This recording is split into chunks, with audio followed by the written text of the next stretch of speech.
ugly about my finances. And I mean, it was tough, I'm not going to lie, but now that we've gotten it going, I'm ready to start investing some money. We started, you said, Coach, I want to get my finances back under control or under control for once or whatever you said. Coach, I'm in debt. I'm in debt. We bought a house. We bought furniture. We bought all the stuff to go in the house. We bought new curtains and glasses and dishware.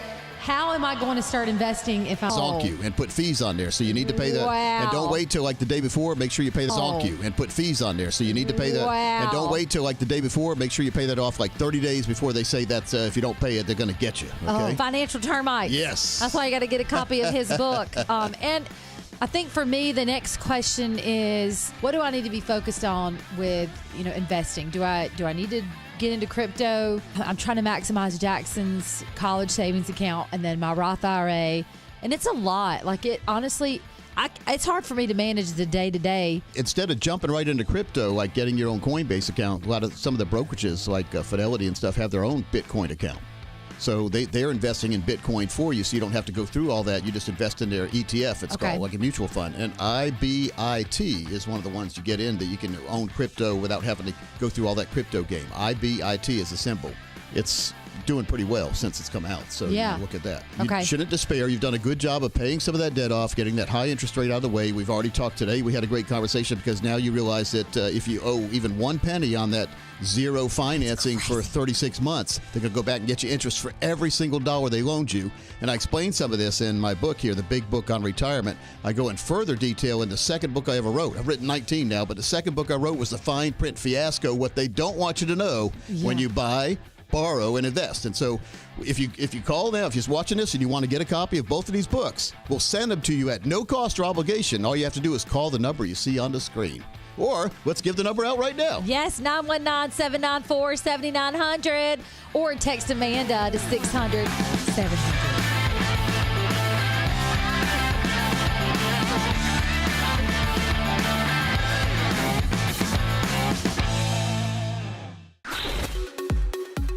Now, let's talk taxes for a minute, because taxes right now are historically low.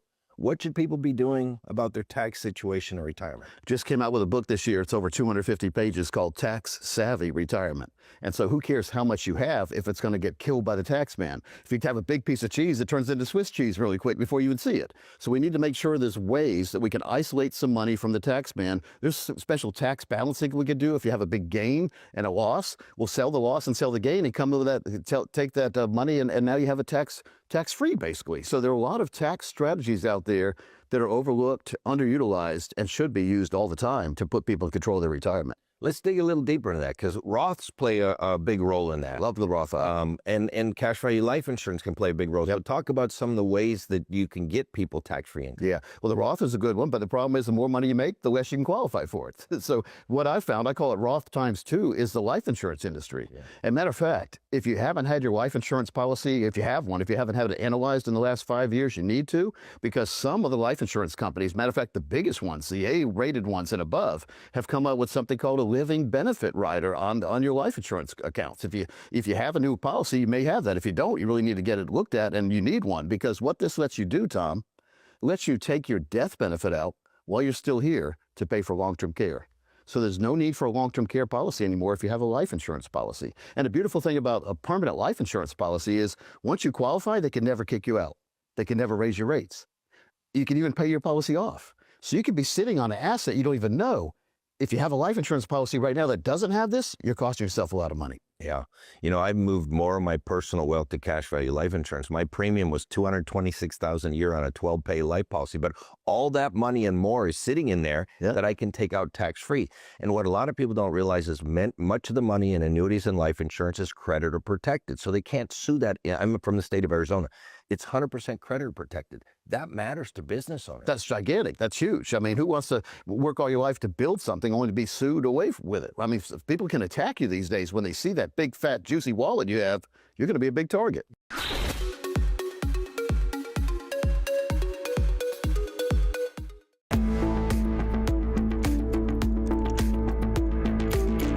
Here we are again, chapter 5 of the big book on retirement. I'm Thomas Lipscomb here alongside the author himself, Coach Pete D'Arruda. Here we are, developing spending discipline. And I want, each of your chapters here, Coach, you start off with a quote. I wanted to bring this one up. It says, it's not your salary that makes you rich, it's your spending habits. Yeah, and this is budgeting. Yeah, it is. And I don't like to call it a budget. I like to call it a spending plan. Yeah. So let's write down, how do you figure out how much you're spending now? Well, you can look at your credit cards and your checkbook and see all the stuff added up. Or you can write everything down when you spend. That gets kind of tedious. Keep the receipts, scan them in your computer, that kind of thing. Then you come up with rough estimates about how much it's costing you to enjoy your lifestyle now. This is when you're working. And so that when you retire, we can have a judgment about what you're going to spend in retirement. So if you like to go out to eat on the weekends, you're probably going to start going out to eat more on weekdays when you're retired, because every day's a weekend. So we need to factor that in. That's good. And the whole reason why we save and put money, our money gets taken hostage by the 401k or 403bs or TSPs, because you give it, you can't get it back out. It's hostage. So we have a hostage situation. And we reach retirement, it's time to start rescuing those hostages. They start getting freed. That's money coming back to you. And then you say, well, gosh, we should have put more hostages away, right? So the more money you can put away now, the more you're going to have later. Yes. But it's just the thing is, we figure out how much it really costs you to enjoy your lifestyle, not just get by. Yeah. Anyone can sit home and watch reruns all day long, but you got to have some excitement in your mind. I always encourage people to keep a brokerage account, maybe $50,000 to $100,000 in there that you're trading. And so you're doing research every day. You're looking forward to the earnings report. There's always something you're looking forward to. What I've seen in life, if you stop looking forward to stuff, you've got to quickly dwindle down to nothing. So we always have to have something we're looking forward to. Absolutely. And, I love this chapter, too, because speaking of developing spending discipline, it's not just the big main spending plan that you develop. It's funny because it reminds me of mitigating taxes in retirement and so many other things. You're building small things. Like your book, The Fine Print Fiasco, is what I'm thinking of right now, one of your early books. So this is one of your latest. The second book I ever wrote. Second book you ever wrote. But it discussed those core aspects of focus on little things here, and here, and they all build up into something rather, something you could be proud of. Well, mountains didn't get built overnight. It takes, like when you build sandcastles, it took a bunch of buckets of sand to get a big castle. But I mean, without that first bucket, you didn't have a chance of the castle. And so the better the foundation, the more secure it was too. Take the same approach in the financial world. Firm foundation, lifetime income, put you in control, minimize or eliminate fees, commissions, expenses, and too much risk. And as we get into retirement, we want to be in control of our money, not our money controlling us. And we help people with that every single day. Approach retirement on your terms. We can help you. Thomas, the numbers are on the screen there. You can see that. The book will help you get your arms around it, and we can help you put that plan together. No cost or obligation, by the way, if you're seeing this video. Just give us a call. We can meet with you and help you get started to that really good retirement you deserve. There you go. Yeah, it makes a whole lot of sense, folks. Go ahead and call right now. Don't put yourself in the way of yourself having an absolutely amazing retirement. Whether it's just getting that second opinion, or you really don't know what's going on in your plans, you're just nervous about what's going on in the market either today, yesterday, or 5 years ago. Well, there's no better time but the present to get it done, right? We can always put things off, but let's get ahead of the curve. Let's do the smart thing. If you do it once, you never have to do it again, too, by the way. There you go. Once you get that plan put together, it's autopilot, folks. Let's put you in that retirement autopilot. I love it. Get that confidence, folks. Call Coach Pete and his fiduciary team. As he said, the number's there on the screen, and we will see you for Chapter 6.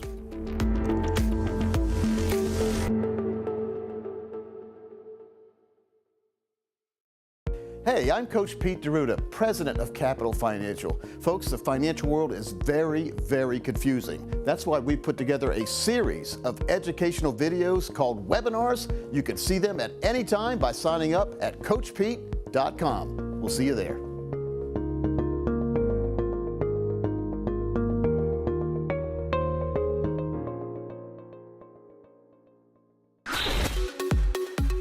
Everybody's putting their money in 401ks, but long term, that can be a problem. Well, a lot of them are orphan 401ks. What that means is you work for a company. People don't work for a company 30 or 40 years these days. They work for a company for 4 or 5 days, sometimes, or 4 or 5 years, and then to go to a different company. So they leave their 401ks behind. So we call this splintering or orphaning. So what we've done is we open up a super IRA, and we roll all the different 401ks in there. Now you have them all in one place. And they're a lot better investment options when you have the own personal IRA than the 401ks. 401ks usually give you maybe 10 to 30 different options. Whereas your own super IRA, you can have 5,000 or more different options. So you have a lot more choices. You can even build guaranteed lifetime income into your IRA. That way you can't do that in 401ks. Absolutely. And you know, another way to play the crypto is you don't have to actually do the coin thing. There's ETFs now where you get full exposure to it without all the hassle of. That's the best way to do it for the average American. He doesn't want to worry about it because Fidelity has one, BlackRock has one, IBIT is a good one. There's some other good ones. There's even ones for Ripple and Ethereum if you don't want just Bitcoin. There's ones that have a collection, like a basket of them. So check with your financial advisor or do your own research. I think a lot of financial advisors may try to shoot you down again because they are maintaining the hold of your money in their managed accounts. And if you leave them with money, it's going to be less money they can manage, less money they can charge you on. Well, and let's be clear where I stand on it. I'm not saying put all your money anywhere. I say 1 to 3%. Some people say 5, some people say more. I'd say no more than 5 as somebody who's just like physical silver and gold.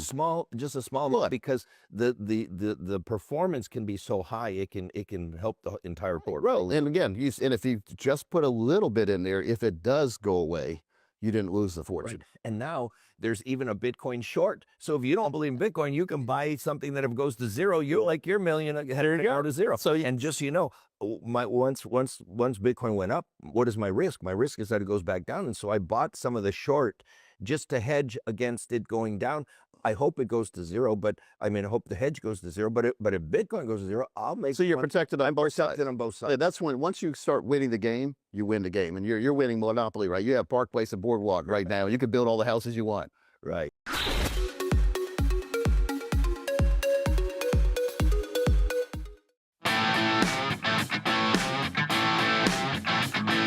Hey, it's Amanda, and I'm back again with my friend Coach Pete. Coach, everybody I know has a side hustle. The biggest thing for me is, why are we not treating the side hustle like our retirement? We need to be throwing money into our retirement. We're working harder to try to make that extra income, and we're just spending all of it. We're not even putting it in our retirement. Why? If you have a side hustle, like a second job, every single penny of that should go to a place that's going to benefit you and your family in the future. And the best way to do that is to put in what I call a time capsule account, which will grow and not shrink. So it'll grow it'll share with the market, but won't go down when the market goes down.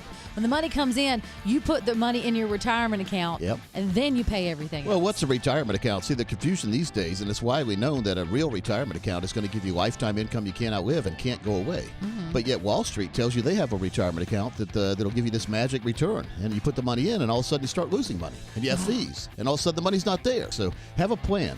And the plan needs to be a long-term plan, like your whole life. What do you want to do when you retire? Where do you want to go? How much is it going to cost? Let's put a plan together that will fund that for you so that when you get there, you don't have to ask permission.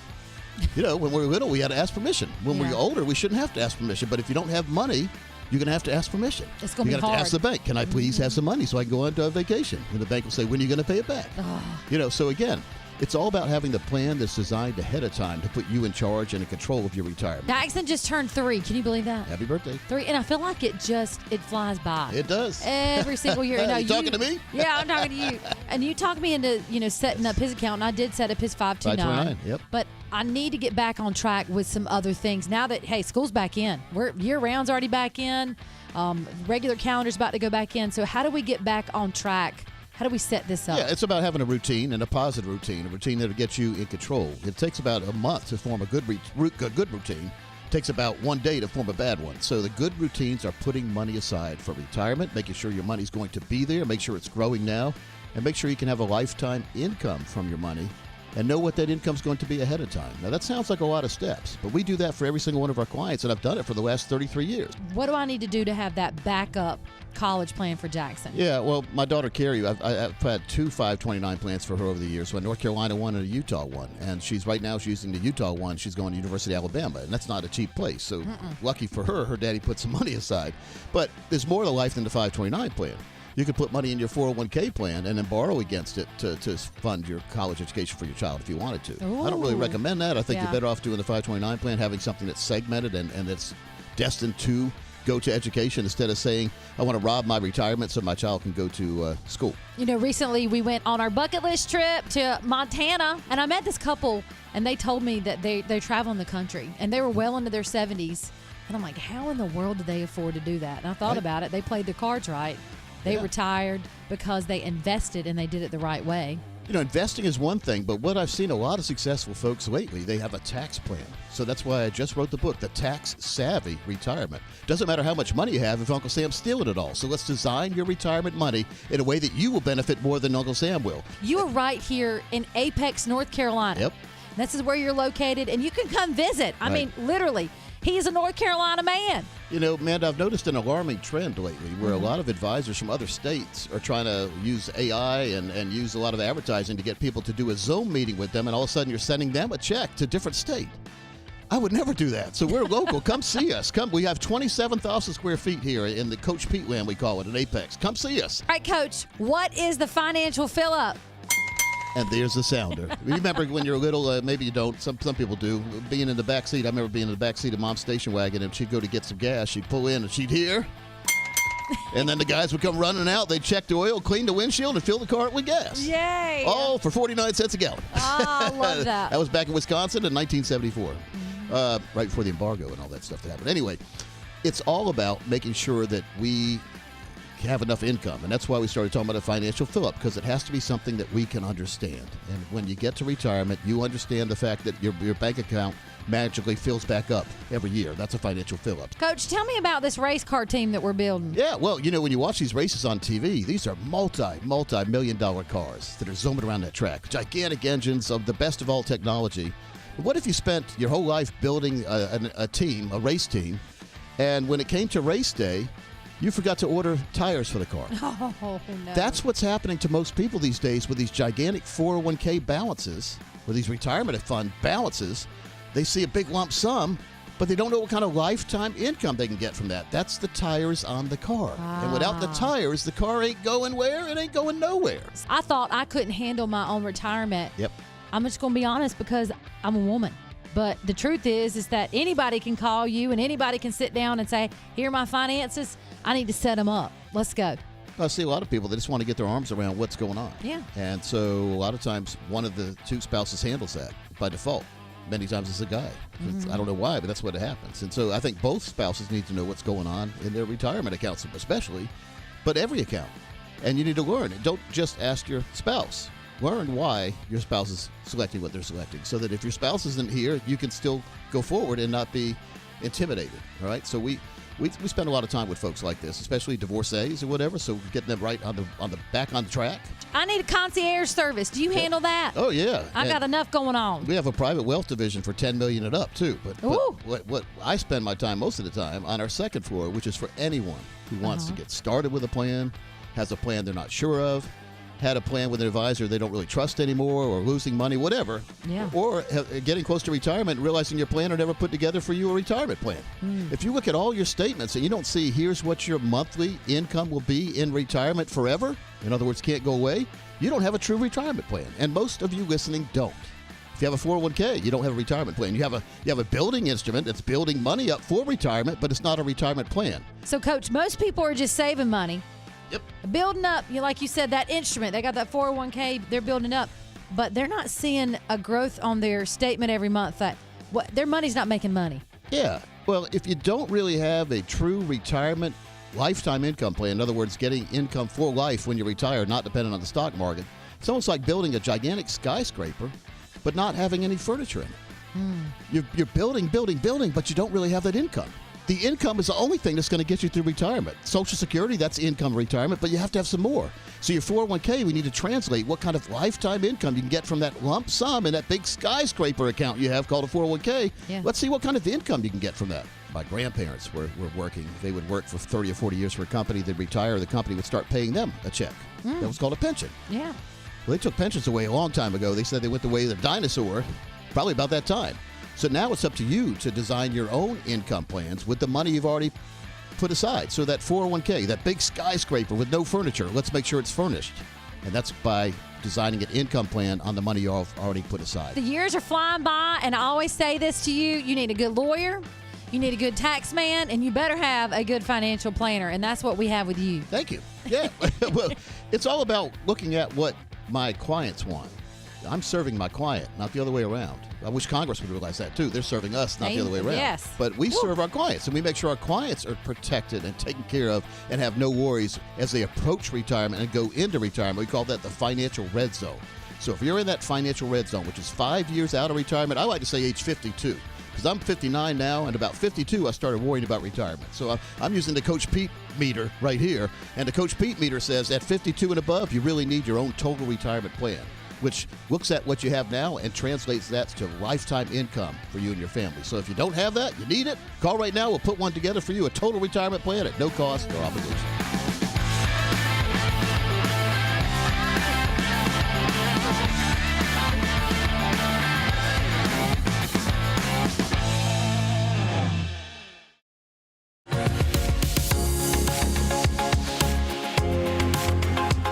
For questions and answers. This is fun. It's been women and money. If I say it too fast, I think women in money. But we're going to talk about some financial challenges that each of us have had. I have Miss Jana, Miss Amanda, I'm Jackie, and Coach Pete. Yay, Coach Pete. Hello. It's going well, don't you think? What a fun series. And when you guys think about it, it'll make sense. Confidence with evidence. Oh. So my clients are confident because we have evidence. Yeah. The evidence is they have a total retirement plan. They've got their long-term care taken care of. They've got all their bills paid for. They've got their estate plan handled. That's confidence, and they have the evidence. So confidence with evidence. And once you get that into that level, you're fine. And you're bulletproof almost, emotionally at least. If we can make your money bulletproof, your emotions get bulletproof too. Even better. Sure. Yeah. Confidence That's with cool. evidence. That takes care of Amanda's anxiety. Yeah. Yes. We can put we're going to work with you. We'll get you all set. We I'm got that just- wedding to plan now. We're not going Yeah. to get in the way. We'll let you spend what you need to spend. But Yeah. then after that, we got to roll our sleeves up. Buckle down. So you got to have some fun in life. If you never have fun, then what are you here? So you got to have some fun, have some goals, but just know I'm glad that you feel a little guilty about spending too much money on the I wedding do. because that's I a feel good terrible mentality. about it. If you don't care and you're just getting the credit cards out, you're going to have to answer to them down the road. So yeah, that's true. But let's put a plan together. We'll be all right. You'll be okay. Ladies, Yeah. I was wondering if I could ask you both, do you feel some regret that you didn't know this stuff before you started working with Coach Pete a little bit? I do. You know, You're still young, though. I know, but where does hard. this leave me? yeah. I think it's hard because I grew up with friends who their parents had it figured out. Like I learned about a Roth IRA from a girlfriend of mine's dad when I was 18 years old. I'm that's like, great. what is a Roth? And then I started doing research and they were trying to tell me this. My parents didn't know anything about that. They were check to check, barely graduated, just working as hard as they could to keep a roof over our heads. So we didn't have those conversations at the dinner table when I was growing up. So I think the hard part was knowing like, oh gosh, at the time when I started my Roth, it was, I had to put 4,000 in a year and, Fantastic. and max it out. So it was like, that's a lot of money at that age. But, I just worked hard every month to divide it out and to max it out and said that was what I was going to do. But I think my regret is not sharing that information with other people coming up because you just don't know what you don't know. And you don't also know if they're going to receive it from somebody your age. Like, That's are they so going to true. listen to you? I We're don't putting know. together a course now. It's going to be a bunch of different pieces, but it's Yeah. going to be grade school, middle school, high school, Oh, love that. college, and after college. That's Where a they're great- gonna be benefited from that. What to do financially. Even grade school. I mean, if you're in grade school and you learned about a Roth or a dividend reinvestment program, Yeah. you get your little. When I had a paper out when I was 10, I wish somebody had told me about Same. a Roth. I've been putting some money away There you instead go. of buying candy all the time. Same. But again, it's about knowing and knowing the right way to do things. And you're smart. You guys you're on the right track right now. It's still tough though. I think Yeah. you're still always questioning, am I doing the right thing? Yeah. And what do I need to be? I have a 13-year-old brother. My dad had a midlife crisis. That's another story for another time. Wow. We went there. But I try to explain to him, I'm like, write down on a sheet of paper everything that, you're spending or, he said the other day, like, I don't like the way we're living.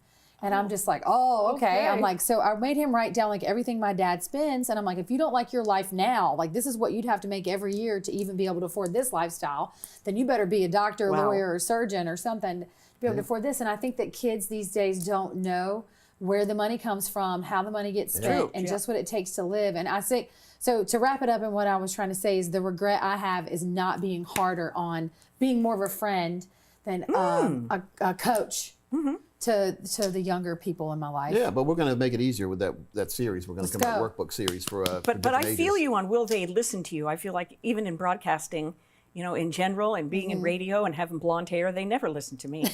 They think, you know. Well, I get the feeling people don't listen to me sometimes Yeah. too on air. Yeah. So Yeah. our points are relevant and very important, and a lot of people just ignore them, I guess, and think everything's going to be fine. Ignoring this problem is not going to make it go No, away, right. and financial problems get worse. Sort of like having cancer, it's going to get worse, not better, over your years. Unless you take steps, yes. Take a big step and address it and accomplish it and conquer it, and then put you in control.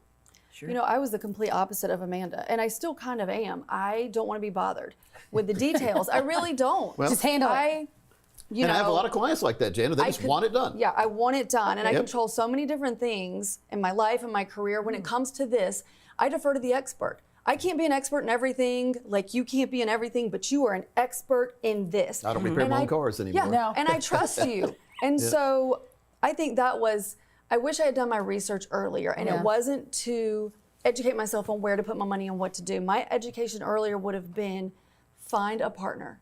Yeah. Well, that's right. It's somebody you could trust, a teammate. Somebody you Yeah, could trust yeah. where I knew Yes. let's check in once a year or twice a year Yeah. or whatever the thing is, because, you know, at different points in life, I wasn't working with that much. Yeah.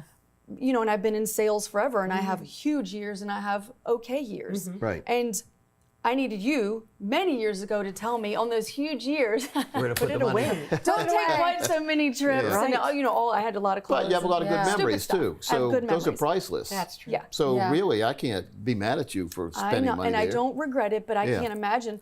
I didn't start a 401k until I met my husband. His dad is a accountant and whatever, he's doing our taxes. He goes, "Wait, can you give me your 401k information?" I was like, "I don't have one." He goes, "Well, doesn't your company match?" Or I was No. like, "You know what? I'm not super sure, but let me look into that." And so I was 31 until I started a 401k. Yeah, but at least okay. you started. All right. See, the That's secret okay. is to start. I don't care what age you are. It's to start. Start a 401k, start your retirement plan, Yeah. start your long-term care plan, start something today. Don't wait till next year, because next year might not come, and if it does, it might not be the best circumstances. So let's get things done now while the water's calm, Yes. right? Yeah. Now, Yeah. you guys, I want to know from each one of you the financial challenges you've had or faced over the years and how you overcome it. Oh, How you go ahead, overcame it. Tana. So what about you? How did you overcome your financial? What were they, and how did you overcome them? You need a minute? I've got the worst one. Yours ahead. can't be worse than mine. Go ahead. Yeah. Okay. Go ahead. I Mine, I racked mean. up a horrific amount of credit card debt. And I was in my 20s, and I, like, you know, we already said, I'm living the high life here. And I was wearing the clothes and the shoes, and it was a fraud because it was all mounted on a credit card. And I didn't pay the balance when it came. I didn't even I mean, I paid the minimum, and that accrued. I mean, it just racked up. And one day I remember opening the thing, and I would have anxiety. And I looked at that number, and it was a 5-figure, and it was a big number. It's like getting a report and card in I the remember mail. thinking, Yes. oh my God, this is half of my income. What am I going to do? And it's, you know, I'm getting a chill because American Express basically called me and was like, "Do you have any scissors?" Yeah, cut the card. Cut it up. But that was my biggest Wow. wobble and embarrassment. And I didn't tell anybody because I was so mortified that I had let it get out of control that I didn't want to call Jackie and say, "Hey, I know you're smart about this stuff." I didn't want to admit it to anybody. I wanted it to die and go away. What Wow. lesson did you learn from that? Holy cow, if I can't afford to pay this credit card off this month, don't buy it. Yeah, If I great. couldn't That's pay it in great. cash, I can't pay it on Yep. a credit card. Great lesson to learn. And I don't think you should extend a car loan any longer than 4 years, by the way. I People are agree doing with 5, that. 6, 7, Yeah. 8 years. Oh, That's 72 crazy. months. So really, if you can't afford to pay cash for it, you really can't afford the car. But Yeah.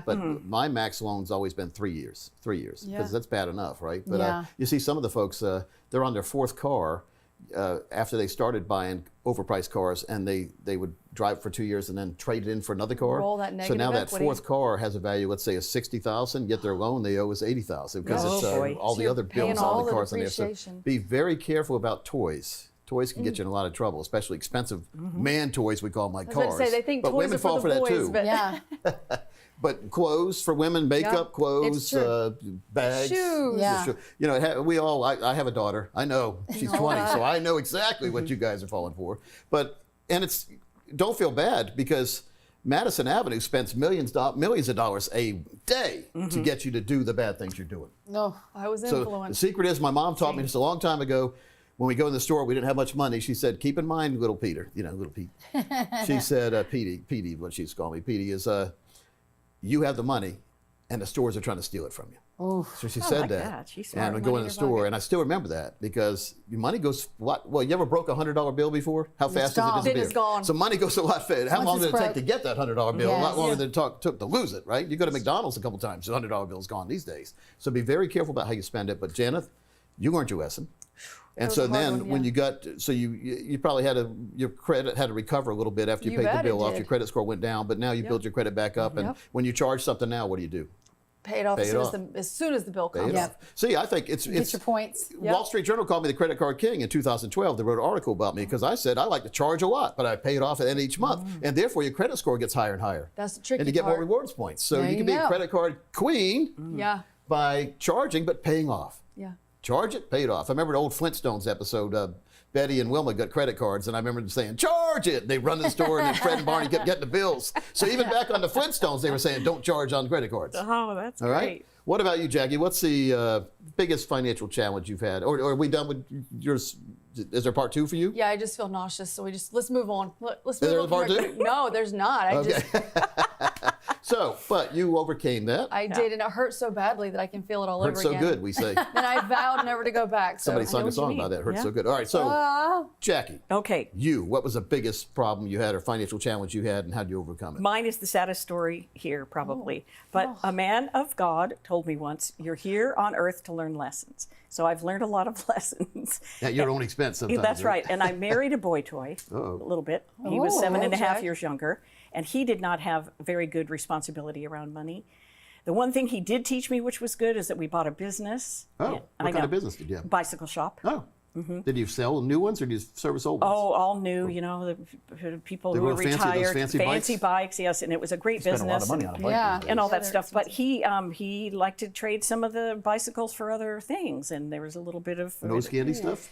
I don't know if it was that or he just wanted to get a new car, and then the mechanic, right? And the So he's doing a mechanic, barter He's system. bartering. Yeah, bartering. it's called embezzlement, I believe. Embezzle borrow. Oh, gosh. Embezzle barter. That's right. I just wish I would have known these things and had, Right. the separate and had a, you know what I mean? I Yes. wish I would have had a partner how did too. you discover- It's embarrassing to tell someone, parents-in-law, your own family, Yeah. whatever, that you've gone through this great misstep.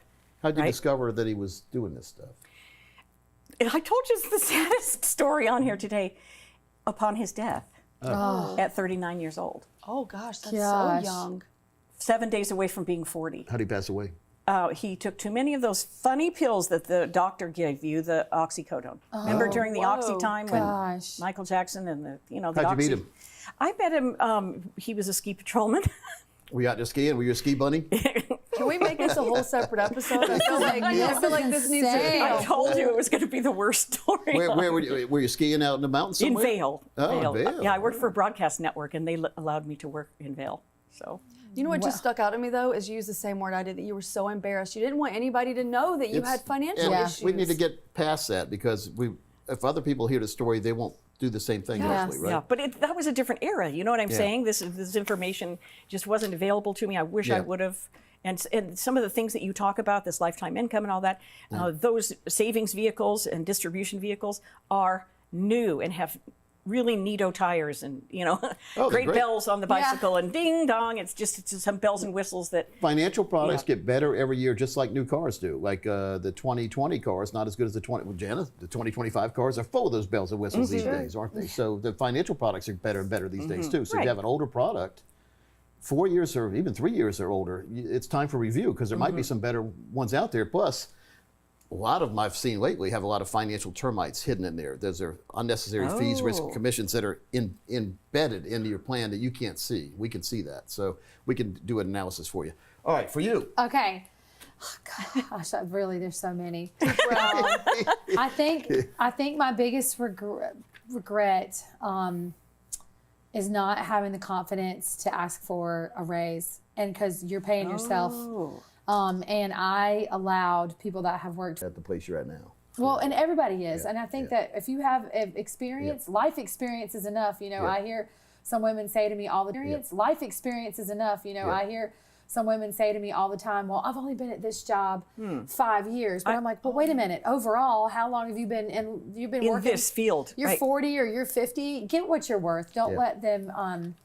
let them hit you down on that. And then use that money to invest. Save it. Yeah. Yes. Put a plan together, because then you can retire sooner too, if you want to. Absolutely. You can either retire sooner or keep working and build up even more money. So that's a good problem to have. Yeah. Should I retire Yes. now and have a great retirement, or should I work longer and even have an even better retirement? So that's a good decision, A or B, right? Yeah, A or B. That's a good A/B decision. Well, and if they're not paying you enough now and you say, I got to keep the job, then keep burner A on, start cooking on burner B, or burner C and I D like and this. E if you need to, and then figure it out. But don't, keep A going, simmering, but figure out what your options are. You always have options. I like gas grills too, gas inside cooking. Now, each one of you's had a situation, and I know everybody watching probably has at least one. So come on in and let's discuss yours, and let's iron that out and get you on that right path. Thanks for watching. Yeah, we'll see you next time we do a series, folks. This has been a fun series. Thank you. Yes, thank you Jenna, so thanks much. for coming. It's been And so much Jackie, as fun. always, thank you. Thank you. We'll see you sometime, folks. Give me a call. Let's get these books in your hand. Let's get knowledge in your hand. And more importantly, let's get your life in your hand.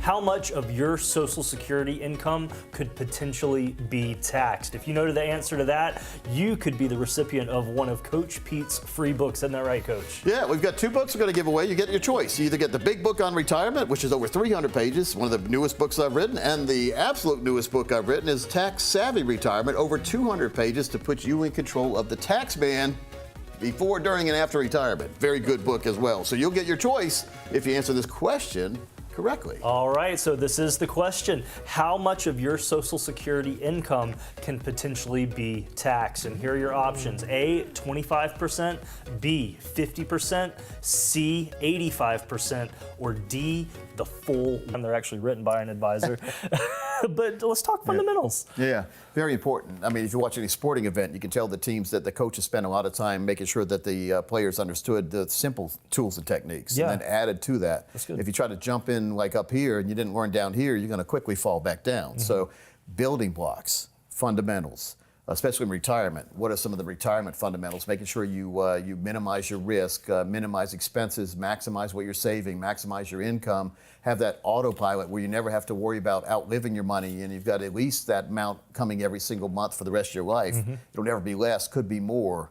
Knowing if you pass away, your spouse is going to be taken care of. Knowing when you and your spouse both pass away, your kids or grandkids are going to be taken care of. So there's a lot of different check boxes we go through.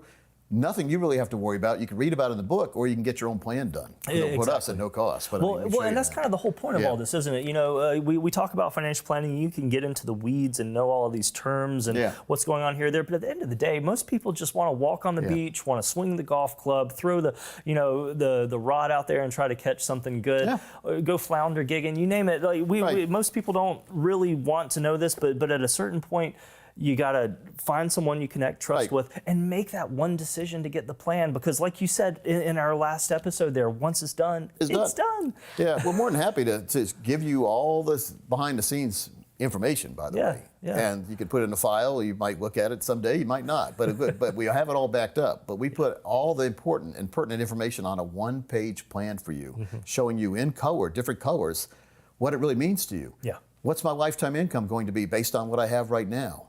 What are my expenses going to be? And of course, the income better be higher than the expenses. Exactly. And so if not, we could tweak that. And so that's why it's important to be honest when we talk about what do you like to do in a day, a weekend day. You like to play golf? All right, we need to put a price to that. Then we need to factor inflation in. What's that going to cost in 10 years? Oh, you like a cart? Well, a cart costs more money, right? So, you lose 10 balls every time you play. Well, we need to factor that in. So these are all things that we go through because you don't want to be surprised down the road. Yes, that's right. And so fundamentally, we go through everything and make sure that everything's in place. There you go. That's what it's all about. Yeah. You know, you got a great quote here from Jack Nicklaus talking golf. Learn the fundamentals of the game and stick to them. Band-Aid remedies never work. No, duct tape. Isn't that nice? Yeah, duct tape. Yeah. No, I mean, but it's such a great solution that we have. There's no need to be cutting corners. There you go. Yeah, We I can love that. put you in control of retirement with the money you already have put aside, by the way. Yeah. You're not going to have to come up with money. It's already there. Let's just make sure it's in the right place. There you go. That's all we do. Folks, the time to act is right now. Connect with Coach Pete's fiduciary team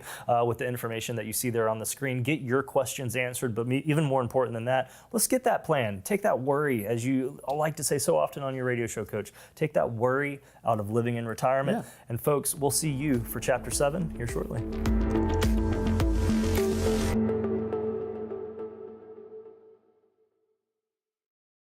Hey, I'm Coach Pete Deruta, president of Capital Financial. Folks, the financial world is very, very confusing. That's why we put together a series of educational videos called webinars. You can see them at any time by signing up at CoachPete.com. We'll see you there.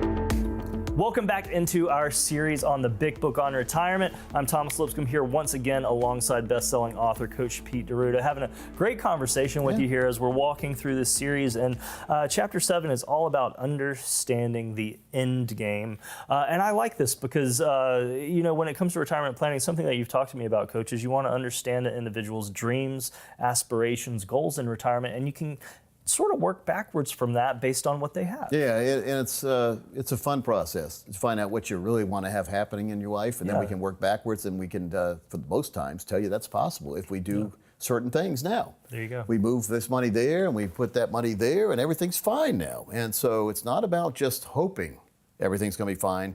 We can give you a seal of approval telling you it's going to be fine. That's a big, big thing right there, because now you have a team behind you telling you everything's going to be fine. Yes. Instead of saying, well, maybe, perhaps, likely, could be. I don't like any of these kind of words. We want definite words with definite positive for you. Exactly. And the end game doesn't just end or apply there. I hate.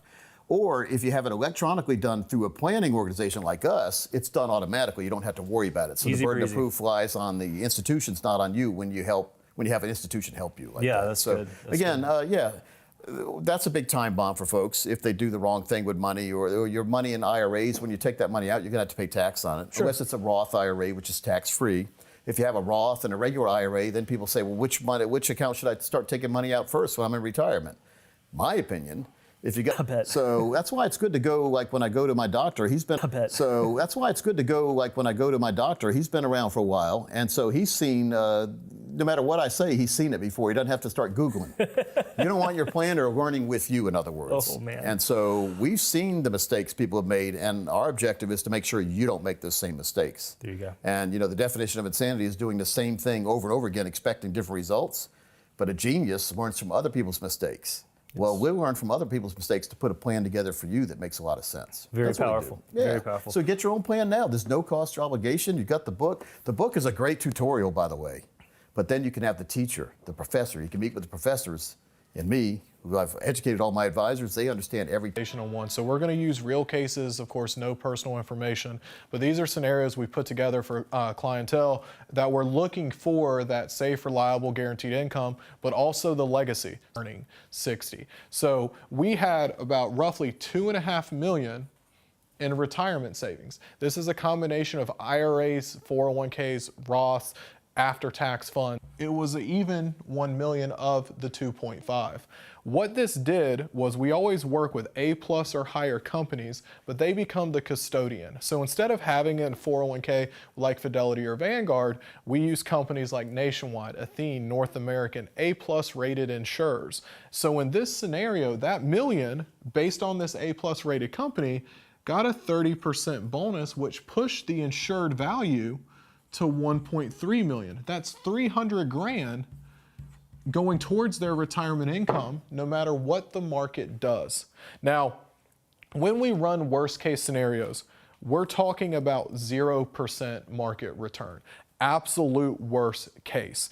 And then we run age of death, we just always look 30 years out. But the beauty of these plans is the strategies and such we target continue beyond. Now, I mentioned 30 years out, but we're talking about 30 years of income. So what we're targeting is once they're at that age 60 mark, the spreadsheet ran out at 34 years, but these are the numbers we're looking at. That means that the income received, worst case, no matter what the market did, would start at $90,000 a year. So they put in 1 million, they waited 5 years, the 1.3 guarantee would produce $90,000 a year at age 60. That means, yes, they would spend down the account by age 94, but they would still be getting this income as long as one of them's alive. So to kind of recap that, they'd get $90,000 a year, And even if they hit a $0 nest egg, they would still be getting that income. For age 94, it goes as high as $250,000. So this income increases and compounds year over year. And all of this is under a spend and leave model. Live off the icing, not touch the cake. That means that $1 million investment, not the total 2.5, just the $1 million based on market returns, would grow to over $4.5 million at death. That means they took out close to $4 million themselves and still had 4.5 left, assuming the market did what it's done over the last few investment cycles. So you guys want your own plan, you want your own strategy, give us a call, shoot us an email, go to our website, send us a text, and we'll run the numbers for you.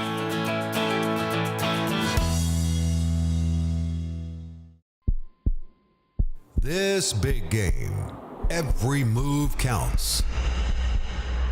Plan wisely to win the match. Sidestep the unexpected and charge towards your goal. Navigate through the challenges. Retirement is your end zone, and the touchdown is within reach. A successful retirement is your championship. Let Coach Pete design your customized income game plan today. Sport cards? What you sports do is cards, you everything can't else, open yeah. sports cards. Yeah. I mean, what else? Dominoes, Legos. It's true. You name it. Legos for sure. Yeah. Rock'em Sock'em Robots. If you ever unopened one of those original games, like Hot Wheels. Right. Yeah. Classic Hot Wheels. There's that show on the Public Education Network, some kind of road show. They would go around antique road shows, and they would find different antiques. People invest in antiques. Antique But you go to collector. a lot of people go to estate sales to find things that people don't value right. Yep. You know, think about it. Have you ever had anybody pass away in your family? Yes. Have you ever had to go and clean the house out that they left behind? I actually have Yes a or no? story to go along with that. Yeah. My great aunt used to own a retail store in a downtown neighborhood here for years and years and years, and she dealt in collectibles. Yep. And so when she passed away, her children were able to go into these warehouses, as it were, and imagine lunch boxes from the 1950s or dolls from the 1940s, still in the box. Yeah. Perfect Yes. condition. They've increased, 100 times in value. Yeah. Putting a value on things. Yeah. And here it is. When someone passed away, it's up to you. It happened to my wife. Her uncle passed away, and then we had to go clean his house out and then get rid of all the stuff there. Get rid of is an optimum word because we didn't really value everything the right way. I didn't really spend much time that her mom and her didn't really value everything properly. Yeah, sure. Yeah. I went one day. I said, "This isn't for me." I did get a baseball card out of it. So a baseball too. Okay. But how do you value things the right way? Because that brought up to know about is stock market. Of course. This is one probably the number. And then crypto is investing too. You're investing your money. Investments basically mean you take your money and you give it to somebody else for some item. That's investing. Right, sure. So it can either go up or down. The person who is separate. So one of the things that I've done here lately is I've been out trying to say to myself, how can I have the great first show for the Worldwide Investing Show? Yeah. And just came across my desk this company named Venue from J.W. Roth. Venue is a company that starts these outdoor amphitheaters, but they're VIP amphitheaters, and they have amazing amenities there. And it's like first class going to concert, because like J.W. has said, J.W. Roth is most of the concerts you go to now is warm beer, standing in line, being at like a single A ballpark in baseball. Sure, yeah. So he said, what if we could VIP that experience? And we're going to end the show today with an interview that I just had in Wall Street. We went for the opening bell this past week and watched J.W. Roth ring that opening bell, and the stock symbol VENU has been launched. Let's go to that interview right now, and folks, we'll see you on the next show. Folks, it's Coach Pete here. I'm live on the floor of the New York Stock Exchange with Mr. J.W. Roth, who has just launched his public traded company, Venue. JW, welcome in. Coach, it's good to be here. It's good to be here. It's a fun day for you. It's a fun day. You rang the opening bell today. We rang the opening bell. We opened the New York Stock Exchange. It's just funny, you know, when you're a kid or you grow up and you always think of the New York Stock Exchange and how you picture it. Yeah. Then you get in business and you start to dream about how, where your company's going to ultimately go. But then to actually do it, to stand out there and ring the bell on the New York Stock Exchange, It's surreal. It's pretty amazing. It's amazing. You look like a pro up there doing it. Yeah, well, listen, I got him fooled. I got him fooled. Now, all right, let's take a step back. Tell me how you got started in the business world. Yep. Let's do that. Let's do a quick history here. Yep. A couple minutes. Yep. Because that'll help, I think, folks that are watching. It'll help them understand who you are and why you're doing what you're doing now. Yep. So, I did not start in the hospitality or entertainment space. I'm the founder at Roth Premium Foods. My background is all agriculture and in building food lines. So, Roth is a prepared food manufacturer, I think about the third largest in the United States. Wow. We build for almost every grocery store in America, and we do service every grocery store in America every day. Build between 100 and 150 tons of proteins for U.S. consumption every week. So that's what Roth does. Being a music nut, about 6 years ago, I sat down with my family and our partners, and I said, you know what? I've got another one in me. I want to go build another one. My son had been at Roth all the way along, was in a perfect position to just continue what we were doing there. And in fact, I tell people this all the time. He's actually, in a lot of ways, done better than the old man would have done. But it gave me the opportunity to then leave. I took a handful of my key people, and we worked out a transition plan. And over the course of a year or so, transitioned out my CFO and some of our business development folks and that kind of thing. And I started Venue. And the idea was, as a music fan, I've been to venues all over the world. Mm-hmm. And I can tell you that they're old. They're dilapidated, especially live music venues outdoor, like amphitheaters. Yeah. Most of them are 40, 50, 60 years old. And so they lack a lot of what the fan is demanding. Think about the NFL and Major League Baseball. It's kind of who I copied. I took a page right out of their playbook. I looked at them and said, look at what guys like George Steinbrenner did, or Jerry Jones and the Dallas Cowboys. He took old, dilapidated stadiums, worked with municipalities, and built unbelievable experiences and unbelievable ambiance in stadiums now. So now when you go to a football stadium, you're not out there drinking a lukewarm beer, eating a lukewarm or cold hot dog. Yeah. You're going out there and you're enjoying club service and all of the things that go on with the stadium. I wanted to do that in music. So I started going around the country, hired Ryan and company to start putting public-private partnerships together. And this last summer, we opened the most premium amphitheater ever built in history. Ford Motor Company put their name on it. It's the Ford Amphitheater in Colorado Springs, Colorado. 92 fire pit suites, beautiful owners clubs. It's an incredible place. Today, on top of that, we have another $1 billion or so of construction going on throughout the U.S. in 5 different markets as we build amphitheaters. We're gonna do in music with those two guys, and I admire both Steinbrenner and Jerry Jones, what they did in football and baseball. Yeah, amazing business people. Unbelievable business people. I've been to the Colorado Springs location, folks. Amazing. Yeah, the fire pits. Oh, just an amazing place. It's incredible. You don't even think you're at a traditional concert. Ryan Tedder is interesting. Ryan Tedder, One Republic, he stepped out on stage. He sold out 3 shows for us this last summer. But he stepped on stage and he goes, disrupt the venue space in live music. Disrupting, because some of the Major League and football places, their video screens are better than theaters, and let the people to come. But how did you get the financing in place? Because that's a big proposition. You see all the NFL teams and Major League teams. They have to really consider building something new these days. I mean, it's tens of millions of dollars to build these, and so. Basically, I have there's 3 parts to my financing strategy. First is the municipalities have to participate. So 35% or small amounts of sale leasebacks on the ground underneath the amphitheater. But, these amphitheaters, like in McKinney, it's a $300 million amphitheater to build it's the most seated amphitheater in the history of the world that we're building there. Opens for the 2026 season. It's beautiful. If you've not seen what we're doing down there, it's incredible. But at the end of the day, you could never make it pencil if it wasn't for... In the stock, they say, well, let me see how much debt this company has. That's right. How are you looking on that? We have very, very little debt. We, over the last 8 quarters or so, 9 quarters, I guess, we've built a balance sheet of about $181 million. We'll cross $200 million and add $1 billion in 2025. Was that a B? With a B, in the net tangible assets. And so, at the end of the day, we are focused on our balance sheet, and as a result of public-private partnerships and mark-to-market valuations, we're gonna cross that number this year. Now, someone who's just finding out about Venue for the first time, and they say, gosh, how do we get an amphitheater like this in our area? What are the steps you've been doing, and where are you going next? Yeah, so, right now we're finishing up amphitheaters as we build down through the Tulsa market and Broken Arrow. We'll be in Oklahoma City market. We're building the Dallas-Fort Worth market in McKinney, which we're booking it, and it will open in 26. So we're about 15 months out. Well, let me ask you this. If people stop liking music?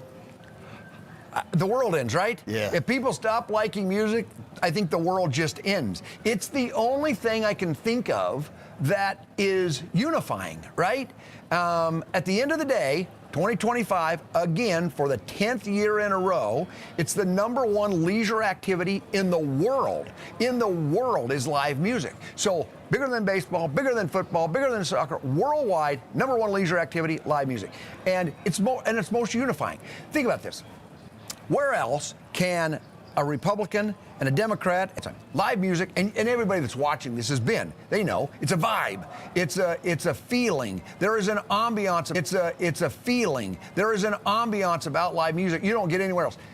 And it's something that you tell stories about. Music, I can play a song, and it takes you back. Yeah. You can remember where you were, who you were with, and what you were doing. Good point. Because that's what music does. Music creates memories. Live music creates even better memories because you enjoy it with somebody else. Yeah, and you've got the collective energy of everybody around you. I think That's right. resonating. I think with AI, I think you're going to see that happen. Yep. Well, that's and it's exciting. Where'd the name Venue come from? Well, here's what happened. The company started off, I named it Notes Live. And Notes is obviously music notes, right? Yep. And Live is what we do. So Notes Live was the name of the company. I started dealing with the New York Stock Exchange, and we started looking at symbols. And Paul Dorfman said, some of the coolest companies in the world, the name of the company is also the symbol. You know what? Demand of tickets has been higher than it is today, and there's never been time in history where the supply of new artists is higher than it is today. So here you've got a industry with the high demand, high supply. We are the exchange. We are where fans and artists meet, and nobody is doing it better than we are.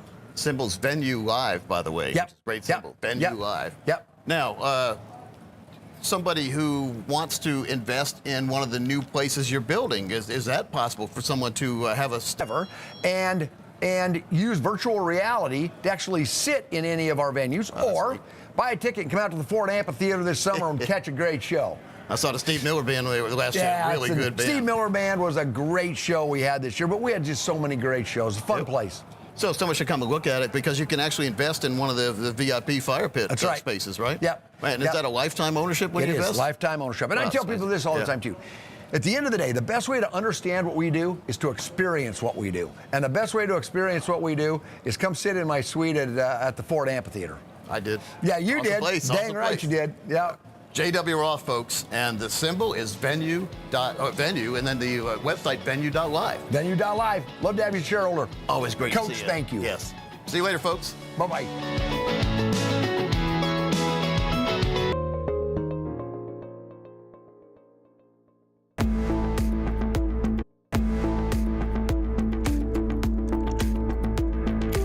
Excited to dive into this. You have received the book, The Big Book on Retirement. Maybe you've started reading it. Well, we are here. I'm Thomas Lipscomb. We're here with best-selling author, Coach Pete D'Arruda, who wrote this awesome book. And I thought maybe for this first little dive through the book, we could talk about why you wrote it. But folks, just in case you're wondering what we're going to defense and the 2-minute warning. Yeah. I love how you made this analogy. You call it the Big Book on Retirement, but you've made this great sports analogy here where you're kind of taking every element and comparing retirement in that way. Well, it's a big game every year. We can't call it. It's a football chip. Find some chapters. Not cover all of your expenses. However, there's another strategy that can help. Dating back to ancient Rome, annuities are a savings vehicle that have helped many people on the road to retirement. In modern times, they provide a conservative savings strategy that might be right for you. Quite simply, an annuity is a savings account offered from an insurance company. Now, there's some bells and whistles, and there's some things you need to know before you get into an annuity. Annuities are there for you for retirement. That's what annuities were designed for. There are three main types of annuities: variable, fixed, and fixed indexed. They have some important differences, each carving out their potential place in a retirement plan. First one is a variable annuity, which in my humble opinion is one of the worst financial instruments ever designed. Why? Because first of all, it doesn't provide you with safe money unless you start tacking on riders and this and that. And making you have that financial confidence all the way through retirement. Then there's also your fixed annuity, which is kind of like a CD on steroids, generally 3, 5, 7 years. 5%, 5 years. At the end of 5 years, the term's up. You either take your money and go home with it, or you take your money and renew it again. So that's cool. Then we have a fixed indexed annuity. Now your money is not in the market, but it's tied to an index that is market driven. So the beauty here, since you're not in the market, you never lose money. The market goes down, you get a zero that year. The market goes up, you share in the gain. Market goes down, you get a zero. You see, it's a lot easier to recover from a down market if you had a zero and not a negative 30, 40, or 50. And a lot of people have experienced the negative 30, 40, or 50 right before they were going to retire, and they couldn't retire. So which, if any of these strategies, are right for you? They come with some distinct advantages and disadvantages over other retirement savings vehicles. Now, the disadvantages, it does not make as much as what the market does. It's a little bit off on the market, where if the market on average is 8 to 10% over the past 100 years, an index annuity is running 5 to 7%. So you do give up a little bit of earnings on that. Actually, I don't look at it as being tied down. I look at it as being protected. My period of time is a lifetime income, so we use these for retirement. It is in effect a pension account. The minute you retire or decide you want to start taking money, you get a lifetime income you can never outlive, even if your balance goes to zero. You pass away, your spouse continues to get that same income until they pass away. Both of you pass away, whatever balance is in there goes on to the next of kin or wherever you decide to go, churches, charities, wherever you want. In other words, you do not lose your money when you die. The old annuities of the past, the minute you died, the money went into the insurance company's pocket. Common misconception these days that Wall Street likes to push, because if they can get you not to put money in an annuity, they keep it under their management at risk. They make a lot more money in fees, expenses, and commissions, whereas you should have some of your money in a place where there's no fees, no financial termites, we call them, fees, risk, and commissions, and give you that lifetime income that you and your family deserve. It's important to get the facts straight about all the different planning strategies at your disposal. That's why you should work with an independent fiduciary.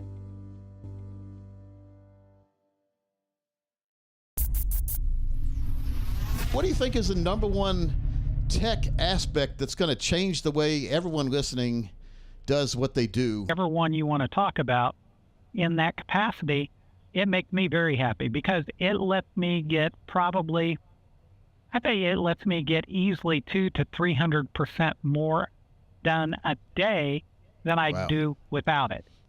Status is that I do believe, even though I'm telling you where it's going to go in 5 years or so, I think it's oversold today. But you're starting to see AI in everything. And AI certainly has its place. It has its place in a lot of devices. Some of the things that we might talk about, like lawnmowers, that were introduced at CES this year. You roll the lawnmower out, it gets the weather forecast, and it might say, you know what, I'm going to put off mowing the lawn until 3 o'clock because it's supposed to rain. That sounds like I used to do, but I just put it off for a couple of days. Yeah, exactly. You wouldn't go back out to do it. Yeah, right. and you might say, hey, there's HOA rules that only allow us to mow, between 8 o'clock and 11 o'clock in the morning, and we can't do it on Sundays. That's off limits. So it could ask you some questions like that, and it could learn. And then, by the way, if it happens to be mowing your lawn for you and it's geo-fenced, because it will do that, and it finds something peculiar in your yard that you weren't expecting, well, not only will it document it, it'll mow around it, and, if it could do something to take care of the situation, it will, but otherwise, at least it notifies you there's a problem. Now, for remote homeowners, this is great because after it mows your lawn, it goes back and parks in the recharging station, and it's ready to go again. Hey, all right, so what is the scariest thing to you about AI going forward, do you think? Smart city technology Smart city technology integrating with smart cars. We're seeing road signs that automatically update based on road conditions, accidents, and things like that. They start to detect backups and they reroute traffic automatically. But now with smart cars, you're getting those messages because it knows your route. In fact, I've got a 2026 model now, and I don't even have to tell it when I'm heading home. It knows. It updates without having to stop. It changes fuel mileage issues, pollution, gets you from your point A to point. They're mouthing off because they make a fortune charging people. Drops you off and goes and gets somebody else. But you won't have to. Drops you off and goes and gets somebody else. But you won't have to really wait. But that's not that far down the road either. It's almost, I mean, it sounds cool and it's great for technology in the future and all that, but I kind of like the freedom of doing what I want to do whenever I want to do it. I think we're going to have to overcome that with the more of a automated and structured society going forward, it looks like. Well, the technologists have been, this is one of the issues that technologists and psychologists have been analyzing. But yeah, there are shifts like that are going to occur, but right now the thinking is it's going to open you up to some things that you've always wanted to do, but you didn't have the time to do. Yeah, you're right. And so, like you said, you might want to cruise around and listen to tunes. Well, now maybe you want to cruise around and just look at the sunset driving down the beach or going through the mountains or in the countryside where you're not driving and you don't have to pay attention to the road. Guess what? Now you can have the put a new one in. That's yours, and it won't be rejected because your body will think it's the same one. All right, let's talk about the robotics real quick. What are you thinking there? So we are starting to see humanoid robotics, and the real progress has come out of Japan. Japan has a major healthcare issue with older folks. And one of the things that they found out pretty quickly was the robots did a much better job with the care than the humans did, because the patient can be as grouchy, as insulting, or anything else as they wanted to be, and the robot doesn't have an emotional response, right? I hear you. Yeah. But what they found was, in order to get the human to engage with the robot, they had to put a face on the robot. And the more human-like they made the face, the more humans engaged with it. Well, it got to the point, even in its infancy, with faces that sort of looked human, they weren't great, that the healthcare patients wanted the robots instead of the humans. And you've got robots that are lifting 600, 1,000 pounds, moving it around in a warehouse type setting. One of those robots to like lift weight, like move stuff for you and work in a warehouse, I guess. Like 30,000? Well, it really varies. They start at the low end, about $6,000 to $10,000 for the home assistive robots that do your house cleaning and can do some cooking and things like that. So low end there, but they'll go up to well over $100,000 depending on what you want. And the sex technology at CES has actually become about 20% of the CES floor these days. They say sex sells, man. I'm telling you. I'm like a Emeril Lagasse chef robot, and he'd like say "bam" and then bring my food to me. Remember, right? Or Chef Ramsay one that's cussing in the kitchen and bringing you good food. Beef Wellington. Program it any way you want to. It's just amazing, man. It's also worrisome at the same time because a lot of careers are in jeopardy now when these robots can do such a great job. And all you do is, I guess, how long do you have to plug them in, or how long does like one of these robots go without a charge, and how long does it take to charge them? Coach Pete, oh man, I'm shaking my head now. No, they decide when they need to be charged based on what they see the workload to be, and they take the break, if you will, and go charge themselves. Wow, okay. Now, do they need to do a fast charge, or can they shut down for the night because you're not going to need them for the next 4 to 6 to 12 hours? So if they charge too fast, does it become a smoking break? Smoking break. That's a good one. I like that. Well, man, we're going down all sorts of rabbit holes here with all this stuff. It's amazing. It really is amazing. We're in a amazing time of basically history when you think about it. Gosh, they'll talk about this like they did the Roman ages 3,000 years from now, I think, if we're still around. I agree. And some of us may be. I can't imagine trying to think, we talked in here, really, we talked short term, maybe 5 to 10 years. Right. I can't imagine where this is in 25 to 30 years. I really can't. It's progressing faster than the human imagination can really keep up with it. Back in the day, a robot would just like on Lost in Space, warning, Mr., that kind of thing. But now the robots are more agile than we are. Crazy. Yeah, and by the way, they've improved that face technology like we were talking about with recognizing emotions, being able to have more facial emotions with the eyes, the mouth, everything. And, they've gotten to the point where if you just do a quick glance and passing, you won't know that it's a robot. They're that good. But remember, there was a movie probably about 25 or 30 years ago, Michael Keaton. It was.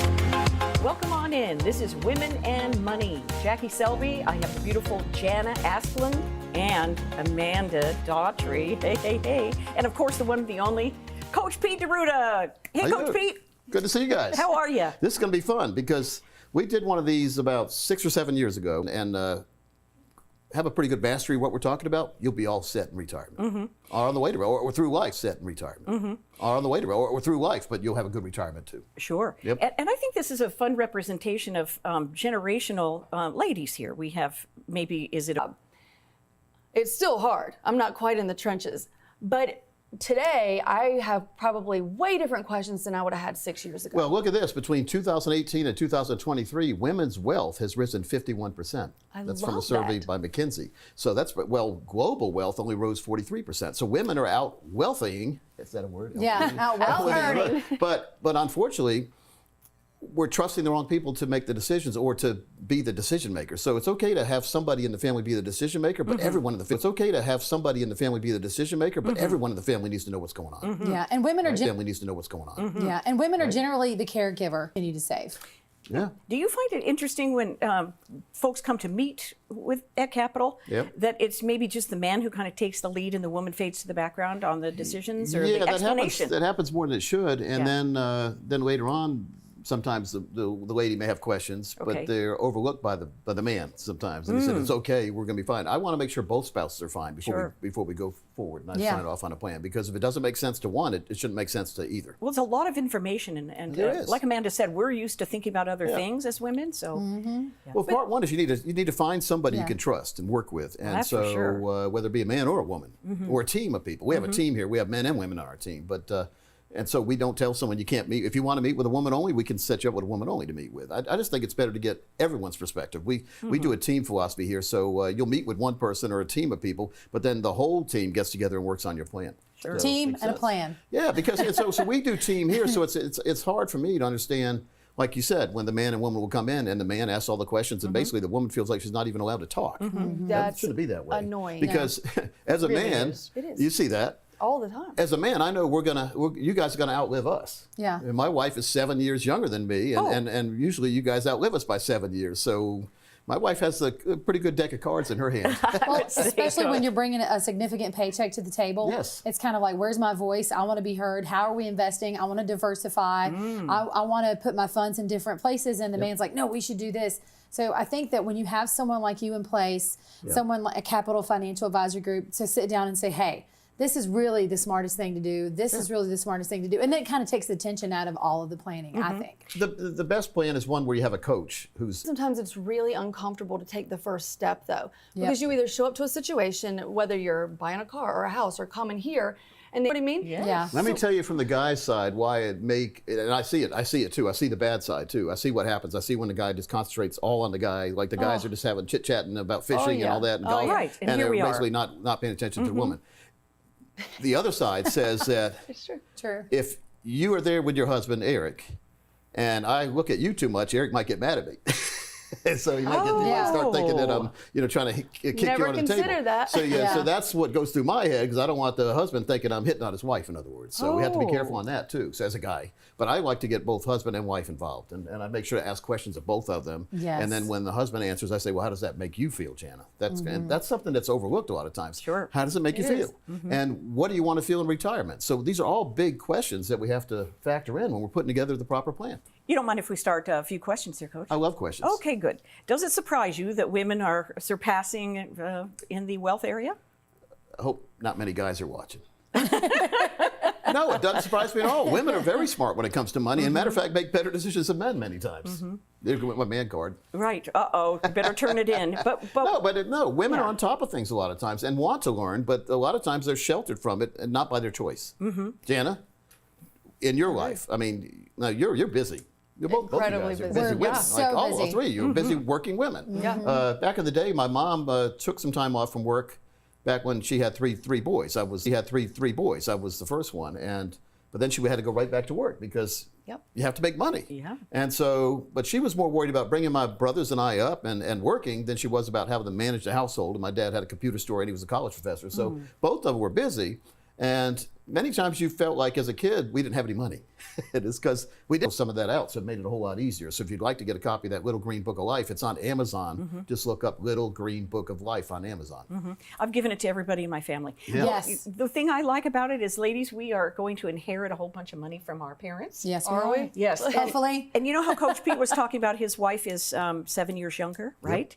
So maybe you might pass first. We don't know. But anyway, so she's going to get his money. And then she's going to distribute that money to the children. So think about the impact of that. Yeah. Generational wealth. And I have life insurance that's going to give her tax-free money, too, to do stuff with. Oh. So tax-free, that means get out of the picture, Uncle Sam. You're not invited to this party. You have to call Coach Pete for this. But This a is lot of- amazing. Step into my office. Yeah, I'll a lot see of what's people happening. might be changing their mind on how they're going to plan in the long term because of that. They're thinking Yes. down the line, like, I might inherit my husband's parents' home, or he might inherit this, or we might.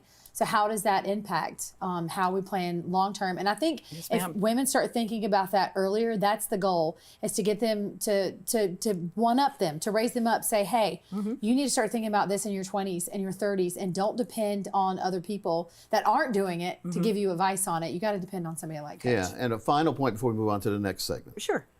Because we're living longer. Men are living longer too, but women, you guys are living a long time. Yeah. We need to make sure we have income in retirement that's going to last the rest of our lifetime, not just for the first 10, 15, 20 years, but forever, because you could live to be 120. You could be living to 130, Jana. You never know. And so, but what if your money ran out at 83? What's today? And see where we could be tomorrow for you, where you could have a worry-free tomorrow. Great. That's the first step to take, and we will be right back with some psychology of money and a little bit more fun here on Women and Money.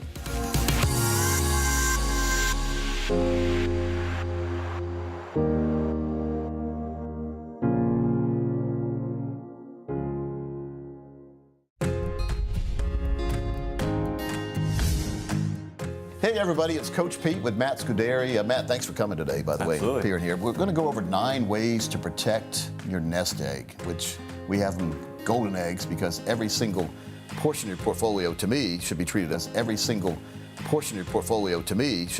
gold. What do you think, Matt? There's a lot of people making mistakes out there in the financial world, so we're going to do this very informal type seminar here in the form of a webinar. We call it info series, just to educate you on 9 things you need to be paying attention to.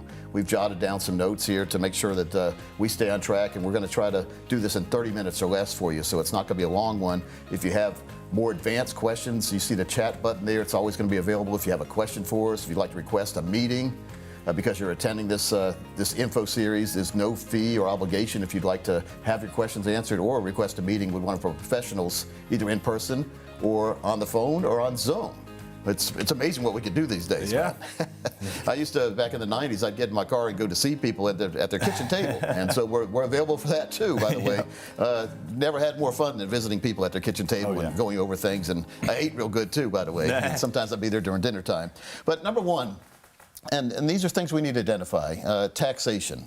Yes. Protecting your retirees, but just knowing what the taxation is going to be on your assets before you start taking it out, that's a good way to have a good plan, because if you're not aware of the taxation, and how much you're going to lose for taxation, you get to retirement, you lose a lot of money, you don't have enough to pay the bills. Matt, very important to have over and above what we need for money, you don't have enough to pay the bills. Matt, very important to have over and above what we need for the bills, because we want to have fun doing that to folks. You know, they just recently started allowing it to be an option in 401ks. Yeah, very important to folks. You know, they just recently started allowing it to be an option in 401ks. Yeah, very important. So if you have a 401k, make sure you take advantage of your Roth option in there for some of your money. Now, here's why people don't like the Roth. Yeah. Put the money in, you don't get a tax write-off. Right. We put money in our 401k, our traditional money in our 401k, our traditional 401k or 403b, or even IRA 401k or 403b, or even IRA at the bank.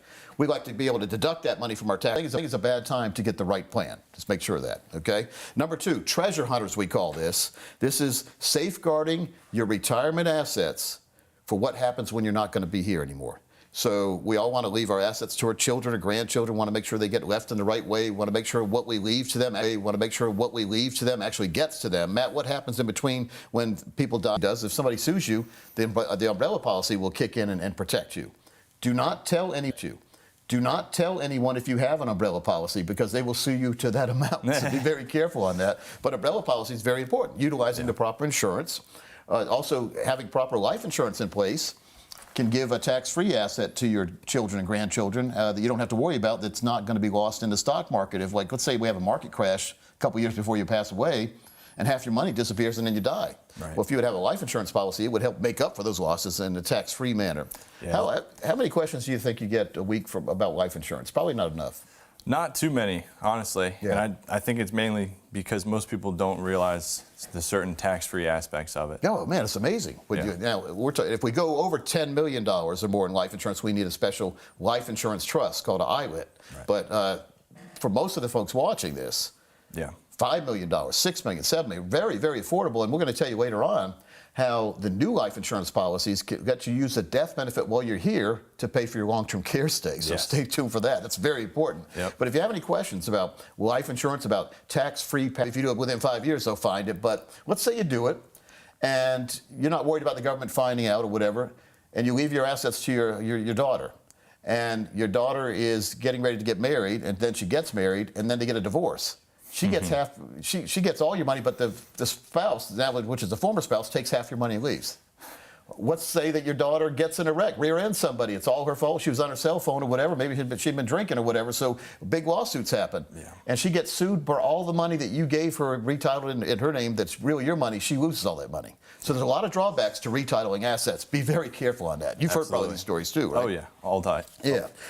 Number 3 now, we're going to move right into nursing home disasters and make sure that we plan ahead for this. Because we're going to have a graphic here, Matt. Let's look at this graphic right here on the screen. The annual cost of nursing homes has gone way up. So look at how far it's gone up, written in 30 years. Not enough. 0. Not a single one. You know why? A lot of people say, Coach, I need long-term care. I said, yeah, but let's look at this contract. The contract can go away once you need it. They can raise your rates and kick you out right when you need it. So you pay all these years and they take the money, they take the policy away because you can't afford it anymore. So the only way that I give you some of the death benefit to pay for your long-term care stay, tax-free.